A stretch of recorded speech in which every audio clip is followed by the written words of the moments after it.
ही नहीं, बहुत लंबी है।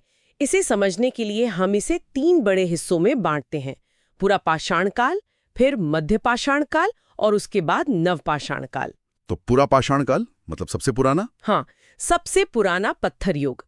ये सबसे लंबा दौर था। सोचिए, लगभग 10,000 ईसा पूर्व से भी पहले तक का। तब इंसान पूरी तरह से शिकारी और संग्राहक था। मतलब जानवरों का शिकार करना, जंगल से कंद मूल फल वगैरह इकट्ठा करना। और औजार वो कैसे थे? औजार भी उसी हिसाब से थे। क्वार्ट्जाइट जैसे जो सख्त पत्थर होते हैं उनसे बने हुए, बड़े थोड़े बेडौल कह सकते हैं, जैसे हाथ की कुल्हाड़ियां, गंडास से, बहुत तराशे हुए नहीं होते थे। अच्छा, और इनके निशान भारत में कहाँ-कहाँ मिलते हैं? मतलब ये लोग कहाँ रहते थे? देखिए, इनके अवशेष काफी दूर दूर तक फैले मिलते हैं। जैसे उत्तर में पंजाब की सोहन घाटी है, कश्मीर है, पश्चिम में जाएं तो थार का रेगिस्तान, मध्य भारत में भीमबेटका की गुफाएं, आदमगढ़ की पहाड़ियां, ये नर्मदा घाटी के पास हैं। भीमबेटका तो सुना है, वहाँ चित्र भी मिले हैं। हाँ, बिल्कुल। भीमबेटका में गुफा चित्र भी मिले हैं जो उनके जीवन की झलक देते हैं। फिर उत्तर प्रदेश में बेलन घाटी है, दक्षिण में आंध्र प्रदेश में कुरनूल और चेन्नई के पास अत्तिरामपक्कम।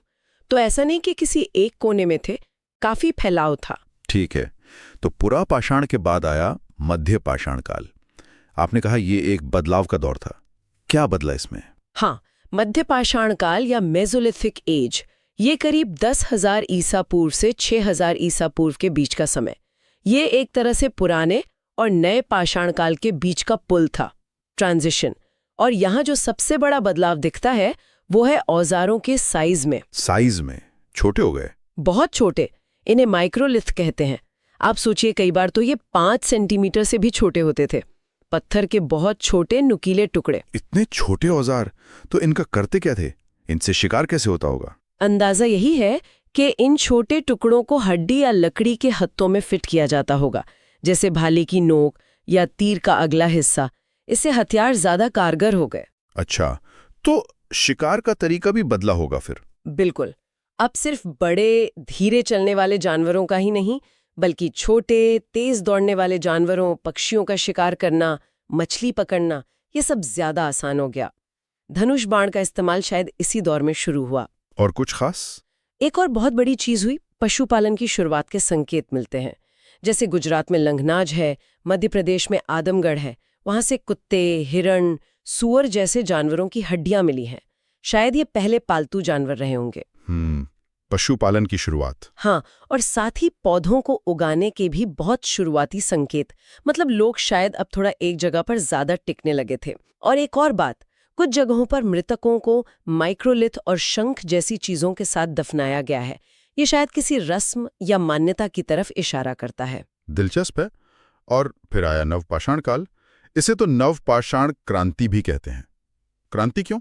ऐसा क्या हुआ? क्रांति इसलिए क्योंकि इसने जीवन जीने का तरीका ही बुनियादी रूप से बदल दिया। नवपाषाण काल या न्यूलिथिक एज, ये लगभग 6,000 ईसा पूर्व से 4,000 ईसा पूर्व तक। सबसे बड़ी बात, कृषि की व्यवस्थित शुरुआत। खेती मतलब अब खाना उगाना शुरू कर दिया। हाँ, अब इंसान सिर्फ खाना ढूंढने वाला नहीं रहा, बल्कि खाना पैदा करने वाला बन गया।